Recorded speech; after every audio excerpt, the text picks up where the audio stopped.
appelez-moi ici Blé Goudé Charles, mon grand frère, le neveu de l'oncle.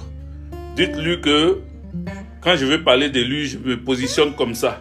Voilà, avec derrière moi, vous verrez bien sa photo avec moi et son livre. De l'enfer, je reviendrai. Voilà, le livre est juste à côté. Donc, j'ai fait sciemment pour que vous puissiez observer ça vous-même. Une fois, dans une vidéo, j'avais enlevé les photos, mais je les ai remis parce que ça n'a rien à voir avec ce que je veux lui dire. Parce que de toute façon, c'est mon grand frère. Donc, je peux lui parler en gardant ces photos-là. Voilà, ces photos puisque je suis dedans aussi. Donc, on est ensemble. Le problème de Charles Blé Goudé, mon grand frère, j'espère que tu es en direct et que tu suis ce direct, pardon. Tu suis ce direct. Je serai encore clair avec toi. Pour une fois encore, parce que je t'ai dit, quand tu allais rentrer en Côte d'Ivoire, ça allait selon ta manière de marcher en Côte d'Ivoire, j'allais pouvoir te dire beaucoup de choses. Les amis, partagez, mettez des cœurs. Voilà. Partagez, mettez des cœurs parce que ça n'avance pas et je sens que ils ont recommencé à restreindre mes directs. Voilà. Quand on parle des sujets importants, on ne les voit pas. En tout cas, c'est pas de votre faute. Voilà, c'est pas de votre faute. Moi, je sais que c'est pas parce que les gens ne sont pas là. Je vais arrêter de dire ça même parce que voilà. Prenez ceux qui sont là, continuez à partager. Partagez plusieurs fois pour que ceux qui ne sont pas là puissent voir. Alors, j'ai dit que mon grand frère Charles Blé Goudé est sorti le 11. Ce 11, tant entendu. Et je voudrais féliciter Alex Zaté. Je n'ai pas suivi tout le direct. Mais quand je suis arrivé, voilà, j'avais voulu qu'on me donne quelques informations. Donc, je n'ai pas suivi tout le direct. Mais j'ai eu des retours. Voilà. Mon conseil technique m'a envoyé un retour en me disant que Alex Zaté a fait un bon direct en expliquant certaines choses en ce qui concerne mon grand frère. Donc, je te fais un big up Alex Zaté. Voilà, big up à toi. Bientôt même, je vais mettre nos photos aussi. Voilà, je vais mettre nos photos, nos photos de mariage, nos photos où on était ensemble, on lovait. Je vais mettre ça aussi. Comme dans les Apoutou et autres là, ils commencent à mettre les photos, les Tiesco le Sultan, avec Lolo Beauté. Nous aussi, on va faire pour nous. Bref, je reviens plus sérieusement. Alors, donc, je comprends que, comme on appelle mon grand frère, depuis un moment, depuis qu'il était à la haie, des rumeurs étaient sorties de la haie et les gens commençaient à raconter des choses. Les gens commençaient à dire que mon grand frère ne respectait pas le président Laurent Gbagbo. Il y a un certain Johnny Pacheco à l'époque qui avait sorti ça dans une vidéo et j'étais celui-là même qui a rappelé Johnny Pacheco à l'ordre en lui disant de ne pas parler comme ça de Charles Blé Goudé. Et ça nous a valu une discorde. Voilà. Ça a fait que lui et moi, on n'a plus eu cette harmonie qui était entre nous. Nous sommes séparés. Mais aujourd'hui, avec tout ce que je vois, je ne dis pas qu'il lui manque toujours de respect. Ou bien il lui a toujours manqué de respect. C'est pas ce que je dis. Oui. Ça va toi, j'ai fait ça à Alex Zaté. Attends, j'ai montré photo. Attends, j'ai montré les preuves. J'ai montré les preuves après mon direct. J'ai mis nos photos. Tu vois, on a fait un enfant, toi et moi. On a une fille. Voilà. Donc, j'ai montré comment toi et moi, on avait attrapé la petite au milieu. Tout ça. Voilà. Je vais montrer la photo là. Je sais que ça te rappelle quelque chose. Donc, bref. Donc, mon grand frère, il s'élève. Et puis, il part en Côte d'Ivoire. Mais avant de partir en Côte d'Ivoire, il a un groupe de cyberactivistes. Tu commences à attaquer le président Laurent Gbagbo. Alors, nous autres, on disait non, ce sont des cyberactivistes qui veulent se faire voir, se faire aimer par Charles Blé Goudé. Et puis, un jour, il les reçoit. Il les reçoit.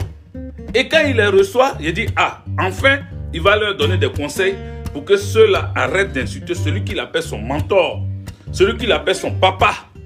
Ils vont arrêter de l'attaquer, ils vont arrêter de l'insulter.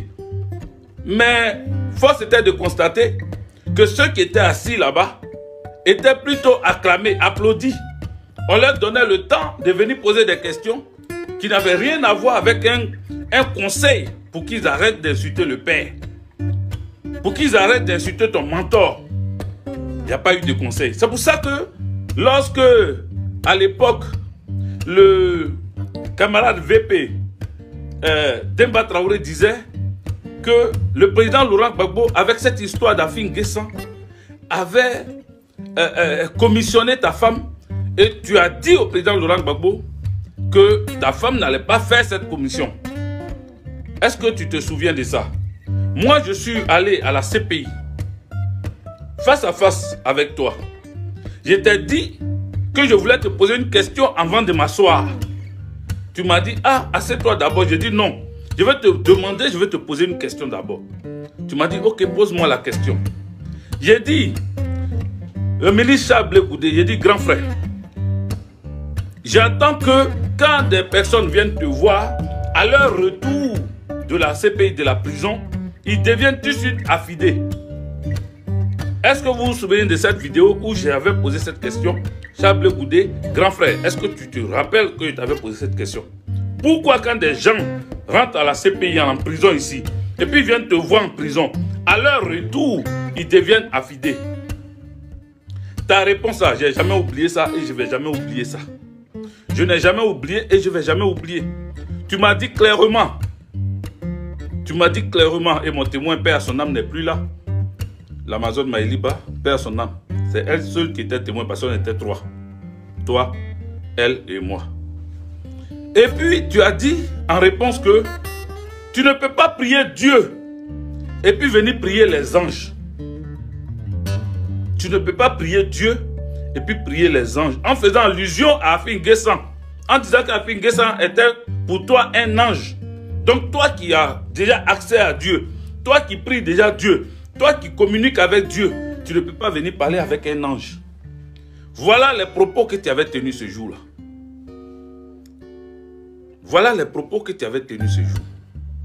Donc, et tu allais plus loin. Tu as dit que toi, tu aspires à devenir président de la République de Côte d'Ivoire. Tu veux devenir un jour président de la République de Côte d'Ivoire. Donc, tu ne peux pas faire la publicité de quelqu'un qui a aussi cette ambition. Comme Afin Guessan, qui veut lui aussi devenir président un jour. Donc, comment tu peux faire la publicité de quelqu'un qui veut un jour aussi briguer de mandat présidentiel? Donc, tu n'es pas là pour Afin Guessan.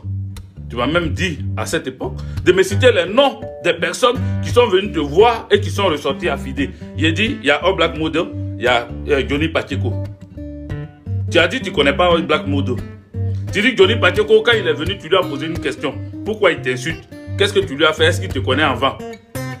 Quand il a fini de répondre non, il s'est mis à genoux, il t'a demandé pardon. Voilà ce que tu m'as dit. Donc tu te rappelles de ta réponse que tu m'as donnée.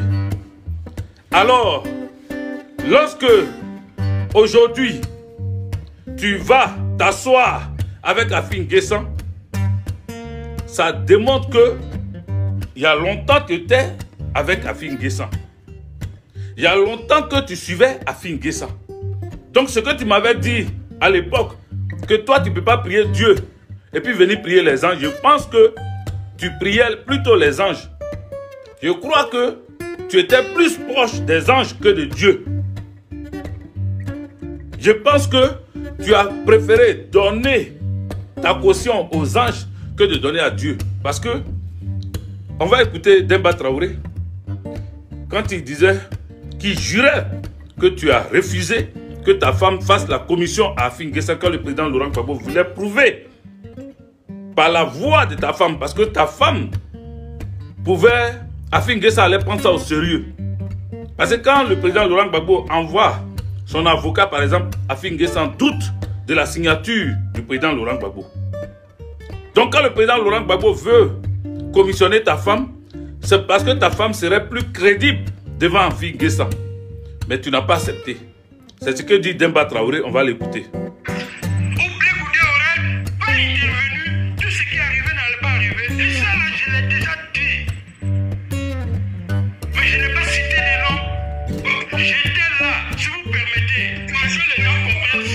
J'étais là quand le président Laurent Gbagbo me dit Demba, accompagne-moi pour que je parle à cette dame. Cette dame n'était personne d'autre que la femme de Blé-Goudé, Solange. A dit devant moi, il a dit tu diras à Affi, s'il veut être candidat, qu'il soit candidat, mais qu'il ne me traite pas de faussaire. Parce que c'est moi qui ai signé le document pour être au Congrès, pour être candidat à la présidence du FPI. Blé-Goudé, ayant vu le président Gbagbo s'adresser à sa femme, s'est approché. Et il a eu l'audace, j'ai dit l'audace, de dire au président que sa femme ne fera pas cette commission. Vous avez entendu? Ça, je le dis. Et j'ai dit à la dame, je suis témoin. Et je me rappelle, c'était mon jour anniversaire, 23 décembre 2015. Je lui ai dit, j'étais témoin. Si tu ne fais pas la commission, je dirai que j'étais là quand tu as refusé de faire la commission du président. Et je l'ai dit quand je suis allé 15 jours après à Washington, je l'ai dit mais je ne l'ai pas cité. Donc quand Affi disait aux gens qu'il a dit, parle à des gens aussi qui parlent au président là, le Goudé en faisait partie.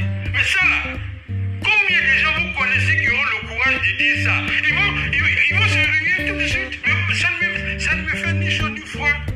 Parce qu'on dira plus que ça. Le jour arrivera où on dira plus que ça. Jeune frère. Voilà. Donc, voilà ce que disait Demba Traoré par rapport à la commission qu'avait donnée le président Laurent Gbagbo à Solange, ta femme. Et tu n'étais pas content. Tu n'as pas accepté que ta femme fasse cette commission. Pourtant, comme je disais tantôt, le président Laurent Gbagbo sait qu'elle allait être plus crédible vis-à-vis d'Affi N'Guessan que ses avocats. Parce qu'Affi ne considère pas les avocats du président Laurent Gbagbo. Il ne considère pas les proches du président Laurent Gbagbo, directeur de cabinet, tout ça, il ne les considère pas. Vous comprenez? Mais si ça venait de Solange, ta femme, il allait comprendre. Et il allait savoir que le président Laurent Gbagbo n'est pas en train de plaisanter parce que beaucoup disaient que mais Gbagbo ne parle pas, c'est à lui de parler, c'est à lui de dire si la signature là l'appartient réellement. Mais le président Laurent Gbagbo cherchait les moyens pour faire comprendre à Affi N'Guessan que c'est moi maintenant qui ai décidé de reprendre la tête du FPI. Affi N'Guessan n'a pas su ça parce que Blé-Goudé ne voulait pas qu'il aille donner l'information et sa femme aille donner l'information. Pour revenir sur ce qu'on est en train de faire aujourd'hui, le 11, tu prends la parole. J'ai écouté un peu. Jusque-là, je n'arrive pas à terminer toute ta conférence de presse. Mais j'ai écouté un peu. Quand toi, Charles Blé-Goudé, tu dis que le président Laurent Gbagbo, il n'y a pas de rupture entre vous et que vous êtes là, tu vois, le fait de chercher aujourd'hui à dire que tu passes par des personnes interposées pour rencontrer le président Laurent Gbagbo, ça remet en doute tout ce que tu disais quand tu étais encore à la haie. Quand tu disais que toi tu échanges avec le président Laurent Gbagbo, quand tu disais que le président Laurent Gbagbo là, quand il partait à Abidjan, en Côte d'Ivoire, il t'a appelé. Arrivé en Côte d'Ivoire même, il t'a appelé, c'est-à-dire tout bruit qu'on a vu, les gaz lacrymogènes, l'embouteillage, les bruits qu'il y a eu au niveau de l'aéroport et autres, le président Laurent Gbagbo a eu le temps de t'appeler pour dire « Je suis à Abidjan ». Lorsque tu dis que le président Laurent Gbagbo te parle, vous échangez, vous vous dites des choses, tu es toujours avec lui. J'ai eu à dire que si tu parles avec le président Laurent Gbagbo, c'est quel est le téléphone que le président Laurent Gbagbo utilise ou quel est le numéro que toi tu appelles quel est le numéro que tu appelles? Voilà ce qu'il a dit. Parce que j'ai dit même que le téléphone là, c'est Nadi Bamba Adja, mon ami Adja. C'est elle qui a le téléphone du président Laurent Gbagbo. Quand il disait ça, beaucoup de tes supporters ont commencé à dire « Oh, tu rencontres ta vie ». D'autres même ont pris ça en deux façons. D'autres disent que si c'est Adja qui a le téléphone du président Laurent Gbagbo, ça confirme qu'il est sous l'emprise de Adja.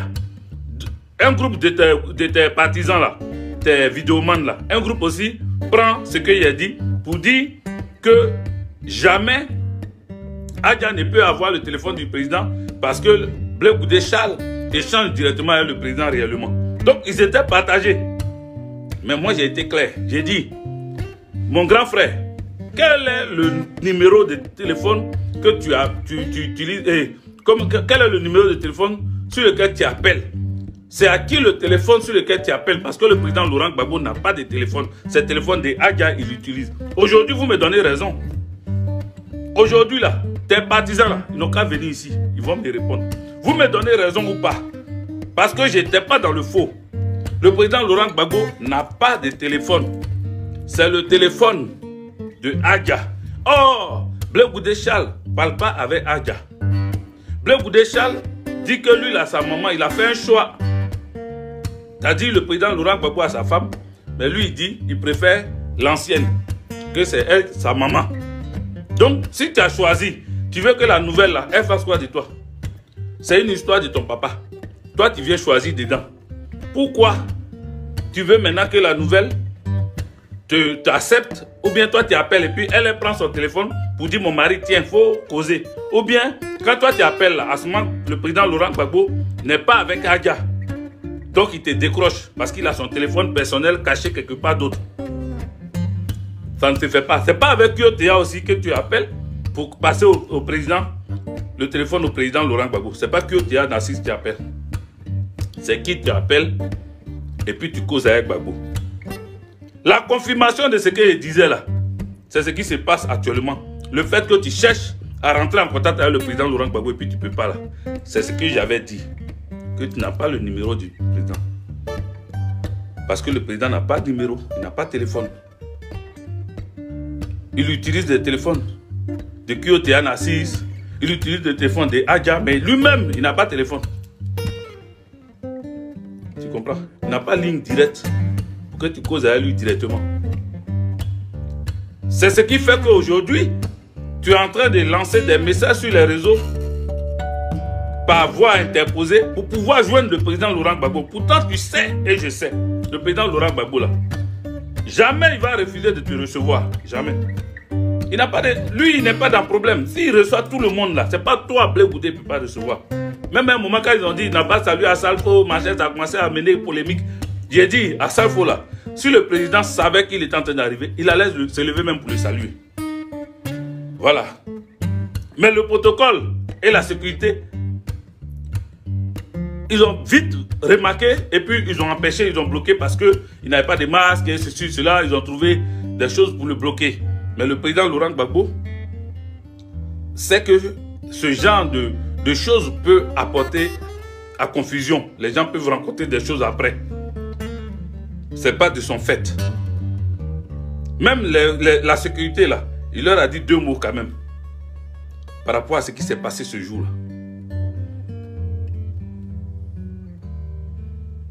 Le président Laurent Gbagbo n'a pas de téléphone portable direct. Il n'a pas de téléphone portable direct. Je l'ai dit. Parce que quand je suis parti là-bas, là, j'ai vu.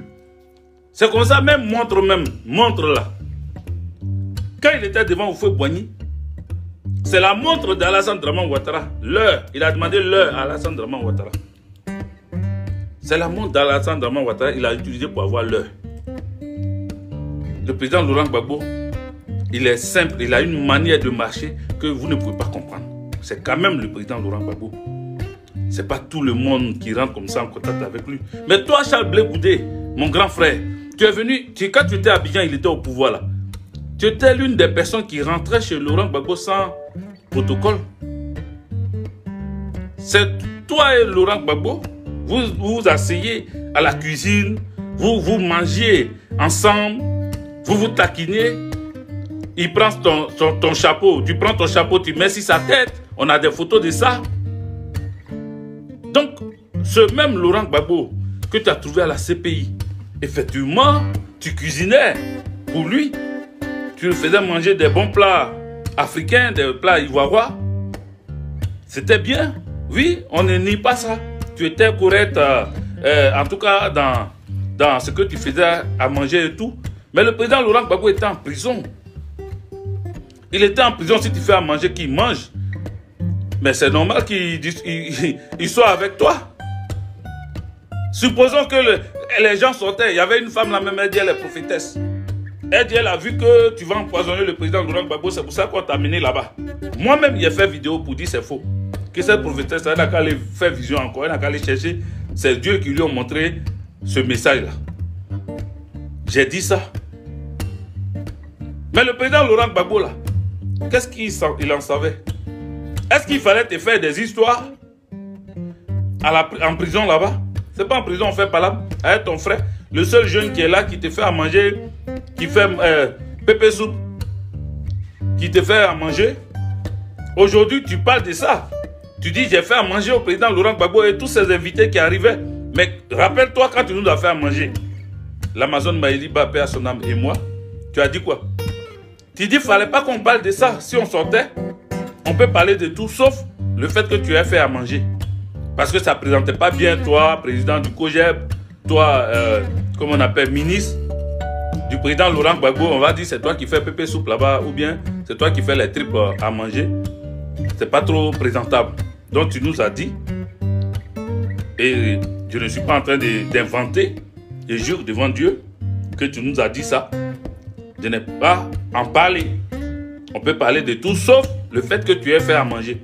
Donc aujourd'hui, ça a une fierté que tu dis que tu as fait à manger. Parce qu'aujourd'hui, tu as besoin de justificatifs.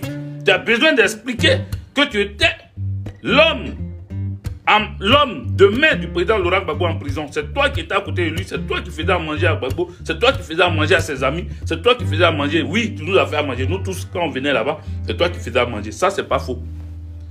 Mais ça n'exclut pas que si tu lui manquais de respect, c'était là-bas, c'était toujours en prison là-bas. Ça n'exclut pas que tu ne pouvais pas lui manquer de respect. Et on comprend le séjour carcéral, c'est quand même difficile, donc ça peut arriver. Mais quand tu sors de prison, quand vous sortez de prison, et que tu rentres en Côte d'Ivoire, et que tu dis que tu veux parler, tu commences à t'attaquer aux proches du président Laurent Gbagbo. Tu dis que tu ne seras pas candidat en 2020 parce que tu as une condamnation de 20 ans de prison. Tu vois? Tu ne dis plus que c'est parce que le président Laurent Gbagbo a été sollicité par son parti politique pour qu'il soit candidat en 2025 que toi, tu refuses d'être candidat maintenant en 2025. Tu ne dis plus ça. Toi, tu dis que c'est plutôt parce qu'on t'a condamné à 20 ans de prison. Donc, si on ne t'avait pas condamné à 20 ans de prison, toi, tu allais être candidat quoi? Tu allais être candidat quoi? Évangéliste Lazema. Toi, grand frère Charles Blé Goudé, toi, tu allais être candidat. Les amis, mettez des cœurs ou bien vous n'êtes pas d'accord avec ce qu'il dit. Je sais que vous êtes concentrés. Ce n'est pas parce que vous n'êtes pas d'accord, mais vous êtes trop concentrés. Mais mettez des cœurs parce que les ennemis de ce direct sont encore là. Ils sont encore là. Ils n'aiment pas la vérité. Ils n'aiment pas qu'on leur dise ce qu'il faut dire. Ils n'aiment pas. Donc, pompez, appuyez seulement. Ça n'a qu'à monter. Et n'oubliez pas, partager. Pendant que je parle, il faut partager aussi. Vos amis vont voir. Voilà. Donc, il dit mon grand frère. Tu es mon grand frère. Voilà, tu es mon grand frère. Mais quand il y a la vérité, il faut la dire. De quoi s'agit-il? Tu es rentré en Côte d'Ivoire. Tu vas parler de réconciliation. Tes visites, tes rencontres. Depuis que tu es rentré là. C'est les... Comment ils appellent? Comment ils appellent là même? Magic System là, comment ils s'appellent? Asalfo. Tes rencontres, c'est les Cissé Bakongo. Tes visites d'État, c'est... Oui, comment tu appelles ça? Tu dis c'est des visites de remerciement à ceux qui sont venus à l'aéroport, ceux qui t'ont soutenu. Et tu es en train de circuler, tu fais le tour. Tu vas ici, tu vas là. On te voit qu'avec tous ceux qui, comment on appelle ça, Fabrice Sawignon, tous ceux dont on parlait, qui sont proches du pouvoir Ouattara, c'est ceux-là que toi tu vas remercier, c'est eux-là que toi tu vas rencontrer. C'est eux-là qui sont devenus fréquentables. Ce sont eux qui sont désormais les gens que tu vas aller rencontrer. Oui, tu vas me dire que tu as rencontré Dodo Laterre, qui était mal en point, malade et tout. Tu vas me dire aussi que tu as rencontré le vieux Ménéclé. Oui, tout ça c'est bien. C'est bien, tu as rencontré le vieux Ménéclé. Tu as rencontré Dodo Laterre. C'est bien, il n'y a pas de souci. Mais tout ce qui est politique nous intéresse. Si c'est Bakongo, c'est un politique. Donc ça nous intéresse. Tu n'as pas encore rencontré ton papa. Tu n'as pas encore rencontré même ton oncle. Tu as peut-être rencontré les cousins, les neveux de ton oncle. Mais ton oncle n'est pas allé le rencontrer. Ton papa, tu ne l'as pas encore rencontré. Tu es au milieu de Afin Guessan, tu es au milieu de Simone Gbagbo. Tu tournes comme ça. Tu tournes comme ça. Donc cette rupture dont tu parles, selon moi, il y a effectivement rupture. C'est toi qui dis qu'il n'y a pas rupture. Pour prouver aux hommes, aux gens qui nous suivent et qui te suivent, qu'il n'y a pas de rupture, prends sur toi. Tu vois, tu as un long cortège là. Tu sais, tu connais Mama, tu connais Cheikh Babou Laurent. Tu connais même à Abidjan, là où il habite. Prends la route et va. Va jusque là-bas. Va jusqu'à chez le président Laurent Gbagbo. Va le rencontrer. Va à Mama, chez lui. Si tu ne peux pas aller ailleurs, là, va à Mama, au village. Si tu arrives là, il n'y a pas quelqu'un qui va t'empêcher de voir le président Laurent Gbagbo. Il n'y a pas quelqu'un qui va dire pourquoi tu es venu voir Laurent Gbagbo. Ce jour-là, prends tes caméramans qui te suivent quand tu vas chez, comment on appelle, chez Dodo Laterre, tu vas chez Cissé Bako, tes caméramans qui te suivent. Prends-les et va à Mama. Comme ça, on va voir le collaborateur du président Laurent Gbagbo qui t'empêche de voir Gbagbo là. On va le voir dans la caméra là. Comme ça, on va voir. Et toi-même, tu as dit, vous voyez, je vous avais montré, je vous avais dit, mais voici les preuves. Voici les collaborateurs du président Laurent Gbagbo qui m'empêchent de voir Gbagbo. Je suis venu voir mon papa. On m'empêche de voir mon papa. Que son programme soit chargé, que son programme soit déchargé. Chablé Goudé, c'est pas à la télé, c'est pas sur les réseaux sociaux, c'est pas ailleurs, c'est nulle part ailleurs. Va à Mama dans le village du président Laurent Gbagbo. Tu arrives, tes caméramans, ton groupe de caméramans là, ceux qui ont l'habitude de rencontrer leurs maîtres là, sur le président Laurent Gbagbo là, ce jour là, ça sera le jour témoin. Le jour témoin.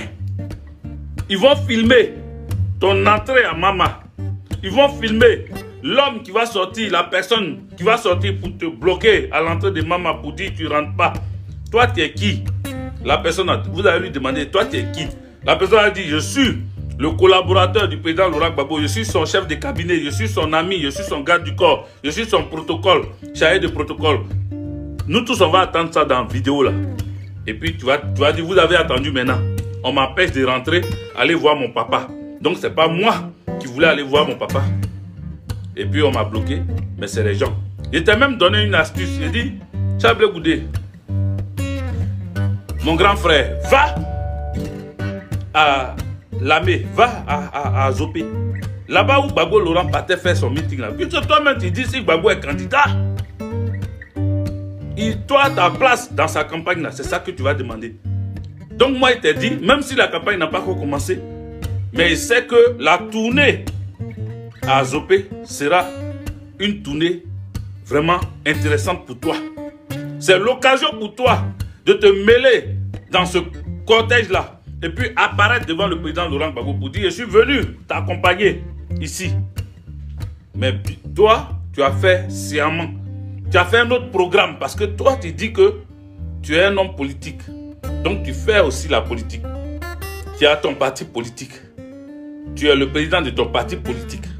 Donc si Gbagbo a son rendez-vous avec les Atiers, toi tu as ton rendez-vous avec les BT. Je crois, hein, ce jour-là, tu étais parti là-bas pour aller parler. Donc, toi aussi, tu es allé quelque part. Pendant que Gbagbo était quelque part d'autre. Pourtant, il t'a dit, va là-bas. Fais le programme et puis va le trouver là-bas. Si toi, Sablé Goudé, tu arrives là-bas, et puis Gbagbo Laurent te refuse, à ce moment-là, il y a un problème. Donc ça, il y a du monde, il y a caméra de tout le monde. Est-ce qu'il va te refuser? Il va refuser de te recevoir ou de t'accueillir ou de te saluer devant les gens. Avec beaucoup de joie.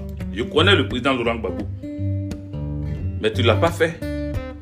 Tu préfères venir dans les médias pour t'attaquer à ses collaborateurs. Parce que pour toi, ce sont les mêmes collaborateurs là qui sont en train de vouloir t'écraser, vouloir te dissoudre, vouloir t'éliminer. Mais ce n'est pas une guerre de collaboration ou de collaborateurs ou une guerre de choses. Et tu dis que toi, tu n'es pas l'héritier du président Laurent Gbagbo. Mais le président Laurent Gbagbo, politiquement, on ne parle pas d'une affaire de famille.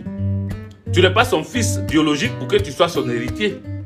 Politiquement, tu dis que tu es son fils, puis tu l'appelles le père. Quand tu as un père, tu ne cherches pas à être son héritier. Quand tu as un père, là, tu ne cherches pas à être son héritier. Non, c'est mon papa. Mais ton papa, là, c'est en comment? C'est ton père biologique. Mais tu dis que tu as ton papa qui s'appelle Blé. D'accord? Donc, lui, il est ton papa en comment? S'il est ton papa politique, s'il est ton papa par rapport à la politique, mais pourquoi donc tu dis que toi tu n'es pas héritier?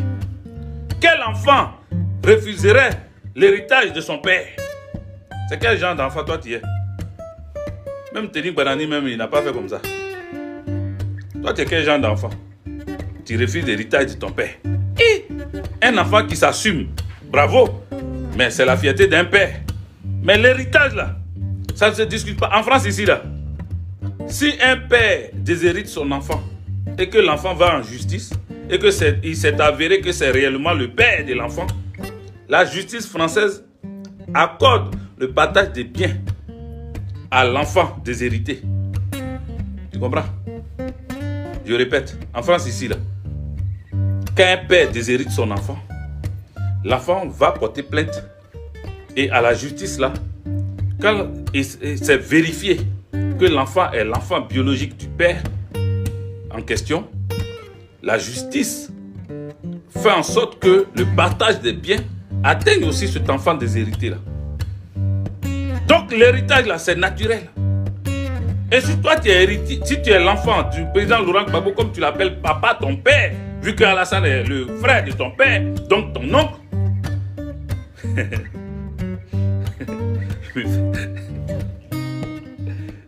Seigneur Jésus.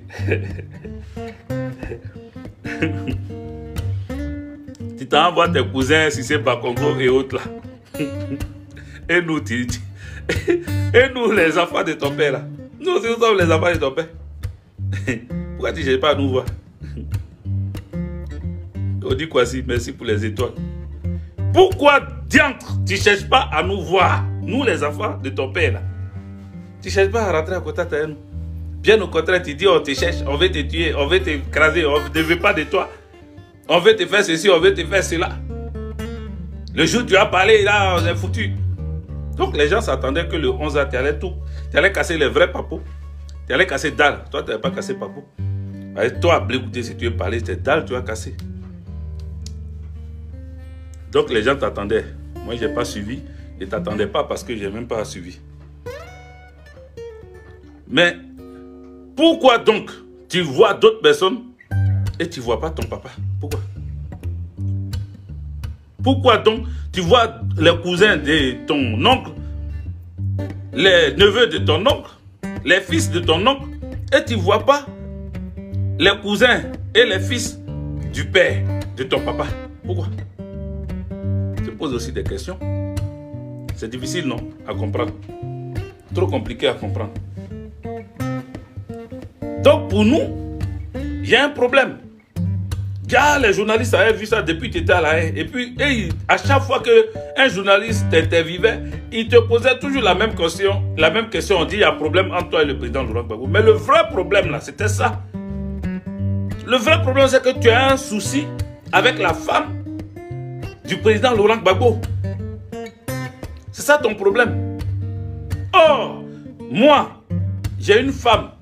J'ai dit même à mes parents de la remercier parce que sans elle, je n'allais pas tenir en prison. Toi qui es mon fils, tu ne veux pas parler à ma femme. Mais tu es foutu. Tu es un fils que je ne vais plus jamais amener chose à côté de moi parce que tu veux ma mort. Celle qui s'est occupée de moi, qui écrasait mon médicament, mes purges, pour que je puisse me soigner. Celle qui me massait, qui s'occupait de moi pour que je sois encore en bonne santé. Moi, je t'ai déjà donné la vie. Tu es mon fils, je t'ai déjà donné la vie. Celle qui est à côté de moi, qui me permet d'être solide, de tenir encore, parce que je ne suis pas, c'est pas un seul qui pense à moi, c'est pas mes enfants seulement qui pensent à moi, mais tout un peuple, tout un continent compte sur moi, que je sois en vie.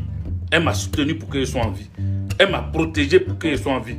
Elle m'a sécurisé pour que je sois en vie. Elle m'accompagnait partout. Elle faisait en sorte que n'importe qui ne venait pas me voir pour déposer n'importe quoi, pour que je puisse manger. Elle m'a mené partout. Elle a fait de telle sorte que je sois soigné dans l'anonymat. Parce que si on voit Laurent Gbagbo, je suis mort. Donc on donnait un autre nom au docteur. Pour ne pas qu'il voit Laurent Gbagbo. Qui a fait ça? Adja. Bravo. Il faut saluer Adja. Toi, tu es un fils. Tu étais en prison là-bas. Tu voyais Adja venir en prison. Donc tu sais comment elle s'est occupée de ton père. Si tu n'es pas ingrat, dis-lui merci. C'est la moindre des choses. Tu vois, c'est un cas un peu similaire. Mon papa, paix à son âme.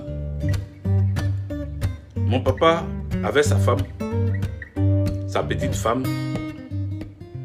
Et cette femme-là, on était là toujours en train de la critiquer auprès de notre père. Et on est allé à Boaké. Et puis, mes frères et sœurs disaient, mais voilà, pourquoi il veut marier vraiment la femme là?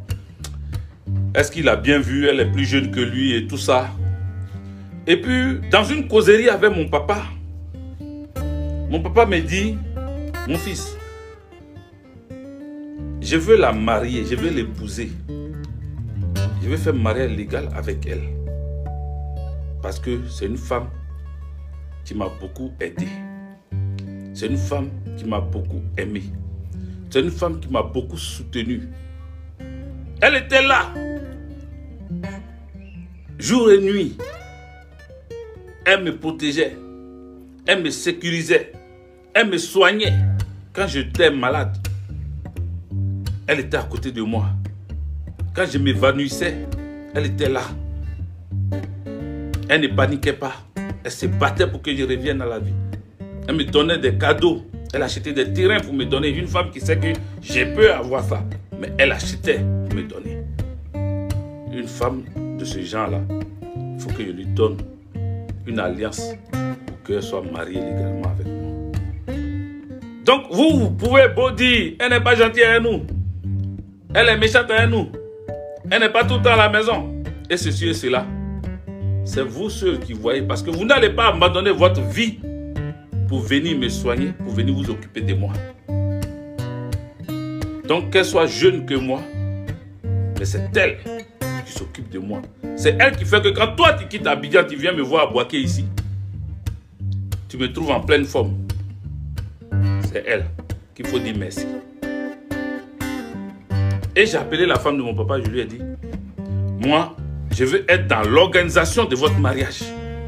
Elle était étonnée, elle dit, ah bon? Elle a pleuré, elle a coulé les larmes. Elle dit, vraiment, je ne m'attendais pas, j'ai cru que vous, les enfants de mon mari, vous ne vouliez pas de moi. Elle a coulé les larmes. Pour dire qu'elle me remercie. Et je me suis impliqué dans l'organisation. Ils se sont mariés à Boaké. Donc, j'ai vécu ça. Et je sais ce que les pères ressentent. Il a décidé de garder Adja. De faire reconnaître Adja, ses parents et aux yeux de tout le monde entier, le président Laurent Gbagbo rentre en Côte d'Ivoire et il rentre avec Adja à côté de lui. Et il y a encore des gens qui sortent pour dire oui, il n'aurait pas dû, le geste, le truc même, l'image qu'on a vue à l'aéroport là, à cause de ça là, on n'est plus dedans. Ça c'est votre opinion. Mais nous qui savons que l'homme incarne un combat. Et s'il n'est plus de ce monde, si on le laisse livrer à lui-même, il allait tomber. Et on n'allait plus avoir cette icône africaine qui est Laurent Gbagbo. Donc toi, le fils qui dit que tu n'es pas héritier du père, que tu veux t'assumer, tu veux être héritier de la mère, c'est bien. Il n'y a pas de souci, c'est ton droit. Mais nous, qui sommes les fils du père, nous voulons être ses héritiers. Et le père en a plusieurs, donc tu décharges le père même. Quand il dit que tu n'es pas son héritier, là, tu le décharges. Ça fait un des moins. Les autres vont bénéficier. C'est tout. Donc personne ne veut ton mal. Personne ne veut ton mal. C'est vrai, tu es éloquent. C'est vrai, tu as une aura. C'est vrai que tu es vraiment un bon intervenant quand tu prends la parole. Tu as une prise de parole vraiment à saluer, à apprécier à sa juste valeur. Mais politiquement là, il faut t'entourer des personnes qui peuvent te donner des vrais conseils. Parce que la voie que tu suis là, je t'ai déjà dit ça, ça va t'amener en brousse. La voie que tu es en train de suivre là, de la même manière qu'on imaginait qu'après Gbagbo, ça allait être même Mamadou Koulibaly à l'époque. On dit après Gbagbo, c'est Mamadou Koulibaly parce que ces prises de position font vraiment... Quand Mamadou Koulibaly a voulu s'assumer, il est dans l'ombre de lui-même. Il n'est que l'ombre de lui-même. Et c'est clair, en Côte d'Ivoire là, il va monter, il va descendre, il n'est que l'ombre de lui-même. Tant qu'il ne se rallie pas. Tu comprends? Qui d'autre? Les exemples sont légion. Il y a trop. Afinguessan, là on n'en parle même pas. Qui voulait s'assumer parce qu'on lui a fait croire qu'il pouvait prendre les partisans du président Laurent Gbagbo. Il s'est retrouvé où?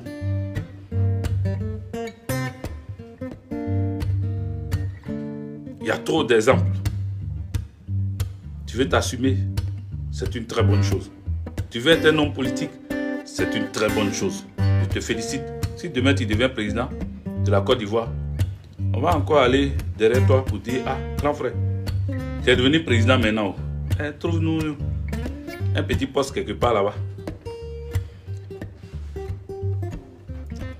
Mais la manière, la démarche que tu utilises, tu vois, beaucoup pour illustrer, pour te caricaturer, on donne un exemple, on schématise un crabe et on dit que tu as la démarche de crabe. Pourquoi beaucoup d'Ivoirois disent que tu as la démarche de crabe? Pourquoi on colle cette image à toi? Toi, l'homme des 1000 proverbes. Pourquoi on te colle cette image? Toi-même, tu connais les proverbes. Donc, tu connais, quand on dit que tu as la démarche de crabe, là, tu sais ce que ça veut dire? Pourquoi on te colle cette image, cette démarche de crabe? Pourquoi? Parce que tu penses que la politique, c'est de la roubladise. La roubladise. Tu penses que c'est ça la politique? Parce que en fait, tu adoptes l'attitude des anciens hommes politiques qui veulent manger ici, causer ici, parler ici. En fait, tu n'es même pas encore là où tu dois être. Parce que quand toi-même tu regardes cette jeunesse-là, depuis on est là, tu es panafricaniste. Hein. Regarde ce qui se passe. Quand le Mali est en train de chercher à s'assumer, on ne t'entend pas dire quelque chose pour soutenir même le Mali. Demain samedi, là, le Mali de la diaspora, les Maliens de la diaspora sortent. Envoie le COGEP là-bas. Parce que ton COGEP là, il y a panafricain dedans. Mais on ne te voit pas faire du panafricanisme. On ne voit pas. Ton côté panafricaniste, on ne voit pas. Parce que je ne sais pas si tu veux rentrer dans le moule des France-Africains pour être soutenu comme Soro Kibaforigium qui a été trahi par Emmanuel Macron. Parce qu'il pensait que Emmanuel Macron allait enlever Ouattara pour le mettre. Et ça a échoué. Désormais, il commence à, lui et ses partenaires suivent maintenant Assimi Goïta. Ils veulent devenir des panafricanistes. Donc si toi, tu ne dis rien depuis, en tant qu'un homme politique, qui a un parti politique ou dans lequel il y a écrit panafricain, mais qui ne dit jamais un mot, ou bien quand il dit un mot, il cherche à être nombriliste, il cherche à être équilibré au milieu. Il est ni-ni. Non, non, il faut t'assumer. Mais il faut t'assumer dans ce que tu sais que les Ivoiriens vont prendre et t'accepter pour que tu arrives là où tu veux arriver. Parce que désormais, on ne va plus accepter les hommes politiques qui ne cherchent pas la souveraineté de nos États. Jamais, on ne va plus accepter ça. On ne va plus accepter ça.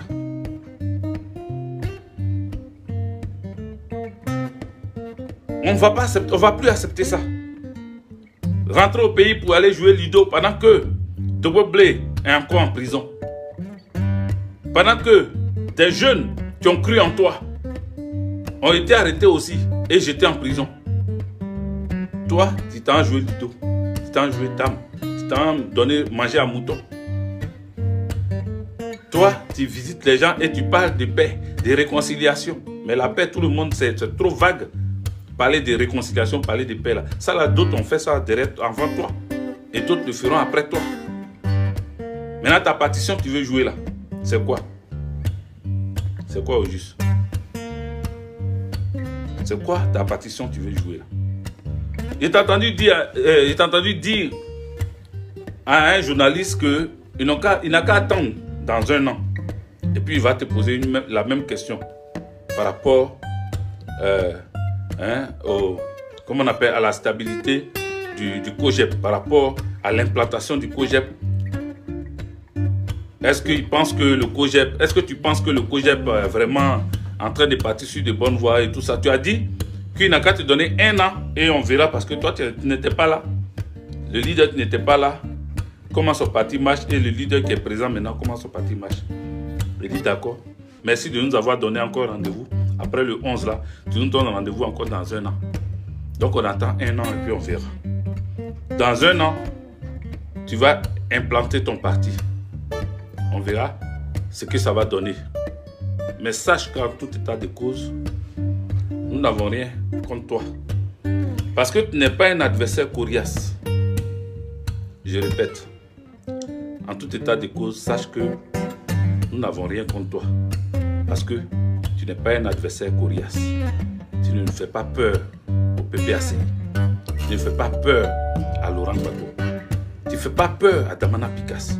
Tu ne fais pas peur à Kone Katina. Tu ne fais pas peur à moi-même, Hervé Guégué. Tu ne nous fais pas peur. Bien au contraire. Bien au contraire. Bien au contraire, on te donne des conseils pour t'allier. Pour t'aligner et pour t'allier. On te donne des conseils pour que tu puisses comprendre que là où il faut partir là, c'est pas d'aduler le pouvoir, c'est de dire des vérités au pouvoir. Parce que Laurent Gbagbo, qui est ton père, dit ses vérités quand il faut au pouvoir. Donc si tu as appris de lui, tu devais être celui-là qui dit ses vérités au pouvoir. Mais je pense que cette histoire de 20 ans que Alassane Draman Ouattara t'a donné là, t'a traumatisé et ça te fait prendre désormais des décisions qui ne vont pas avec même l'idée panafricaniste que tu veux prôner dans ton parti politique. J'ai beaucoup parlé, mais je vais conclure. Grand frère Charles Goudé, le chemin de la gloire est rempli d'épines. Le chemin pour atteindre le sommet est tortueux, est rempli de courbes et de courbatures. C'est un chemin difficile. C'est un chemin pas facile. Il faut seulement prendre la bonne direction. Il faut seulement savoir éviter les pièges. Mais à l'allure où tu vas là, ça serait difficile pour toi. Si tu réussis, en tout cas, tu es un dur. Mais à l'allure où tu vas là, je te vois mal atteindre tes objectifs parce que tu fais un peu la courbette aux autorités. Et je voudrais, pour finir, signifier que, encore une fois, le président Laurent Gbagbo n'a pas négocié.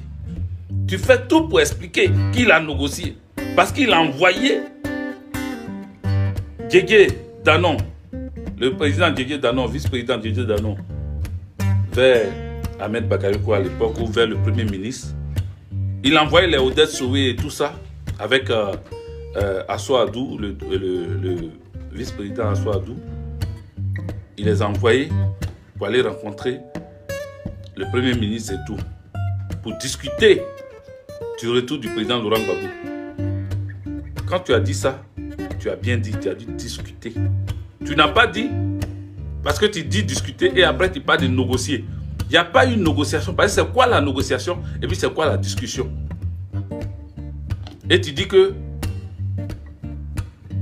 vous, comment on appelle le gouvernement, vous êtes dans la main du gouvernement qui a fait mettre en place. Tu as eu le président Laurent Gbagbo, les hommes du président Laurent Gbagbo disent que le retour du président Laurent Gbagbo, c'est tout dans la main du président Alassane Dramane Ouattara. Donc, ils vont mettre tout en œuvre pour ça.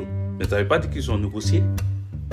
Cette histoire de négocier là, tu insistes dessus. Mais toi, si tu as négocié les clauses de ton contrat avec le gouvernement d'Alassane Dramane Ouattara, est-ce que ce sont les mêmes clauses avec le président Laurent Gbagbo? Parce qu'apparemment, quand on regarde les discours du président et puis on regarde toi tes discours là, on dirait que ce n'est pas les mêmes clauses. Hein. Quand on regarde le retour du président Laurent Gbagbo et puis on regarde toi ton retour là, ce n'est pas les mêmes clauses. Hein. Vous n'avez pas signé les mêmes choses. Hein. Parce que le retour du président Laurent Gbagbo est rempli de gaz lacrymogène, des blessés qui sont retrouvés à l'hôpital, d'empêchement même de passer sur le pont. Il y a eu plein de choses. Mais toi, le tapis rouge t'est déroulé jusqu'à Yopougon. Tu t'es promené dans Abidjan. Comme voilà. Si on laissait le président Laurent Gbagbo, je pense que ça allait être plus intéressant. Vous n'avez pas eu les mêmes retours. Donc vous n'avez pas les mêmes manières de discuter. La discussion que le président Laurent Gbagbo a eue avec les gouvernants du pays ne sont pas les mêmes discussions que toi tu as eues avec Alassane Dramane Ouattara. Apparemment. Tu dis qu'il n'a posé aucune condition. Mais il n'y a pas de souci, on ne parle pas de poser condition ou pas. Il n'a posé aucune condition. Et que tu jures qu'il n'a posé aucune condition. Mais tu attendais quoi depuis là? Pourquoi tu envoyais les gens partout? C'était quoi le projet? On ne t'a pas posé de conditions. Peut-être que c'est à cause de ça le président Laurent Gbagbo dit il ne sait pas ce que tu faisais encore là-bas. Peut-être c'est à cause de ça, parce qu'on t'a posé aucune condition. Mais là, tu faisais quoi depuis là? On t'a donné ton passeport. Toi, tu faisais quoi depuis là? Tu faisais quoi depuis? Donc voilà. Je vais pas m'éterniser dessus. Quand j'aurai l'occasion encore de parler de toi, ben, je vais revenir encore. Donc, il n'y a pas fait trop long. Je voudrais te dire, grand frère Charles Blé Goudé, le chemin de la gloire est encore long. À toi de poser les actes et les pas qui vont dans le sens du peuple de Côte d'Ivoire. Cette jeunesse qui t'a accueilli, qui t'a vu revenir au pays, cette jeunesse attend plus de toi. Cette jeunesse attend beaucoup de toi. Pas que les réconcilier, les réconciliations, les messages de paix, ludo jouer. C'est pas ça que cette jeunesse attend de toi. Toi-même, tu connais l'aspiration de la jeunesse. Donc, comme tu nous donnes rendez-vous dans 1 an, on regardera la démarche jusqu'à 1 an. On verra ce que ça va donner. Et puis, on reviendra. Tant qu'on pourra, on va revenir te parler. Parce que qui châtie bien, aime bien. Voilà. Si on ne t'aime pas, on ne va pas te châtier, on ne va pas parler de toi. Voilà. Donc, si on vient parler de toi, c'est pour que tu te ressaisisses et arrête d'accuser les autres. Voilà. Chacun cherche sa place dans votre groupe là. Chacun cherche sa place. Donc, s'il y a les gens de l'entourage du président Laurent Gbagbo, et c'est sur ça que je vais finir, qui t'empêchent de voir le président Laurent Gbagbo, écoute mon conseil. Va à Mama, là où il a l'habitude de se rendre, et puis fais filmer ton déplacement jusque là-bas comme tu as l'habitude de faire. Et s'il refuse de te rencontrer, les autres refusent de t'accueillir et tout, de te permettre de le voir, tu montreras à tout le monde que tu as essayé et que le président Laurent Gbagbo ne veut plus te voir. Et nous tous, on en tirera les conclusions et les conséquences. Merci et bonne journée à vous. Merci à celui qui m'a donné les étoiles. Odi, voici, merci à toi. Merci à vous qui avez suivi ce direct, vous qui avez partagé, vous qui avez mis des cœurs. Je vous remercie. Je suis le général Modibo Goïta, Djedje Dobo, Blek Gbagbo, Sankara, Sékou Touré, Cheikh Nala Gachette. Que Dieu vous protège, que Dieu vous bénisse.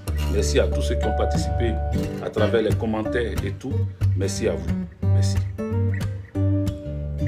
Merci. Ciao. Oui, un an c'est trop long, mais bon. Il a donné un an. Tu vas faire comment? Mais pendant les un an, on l'observe. Donc, merci, ciao.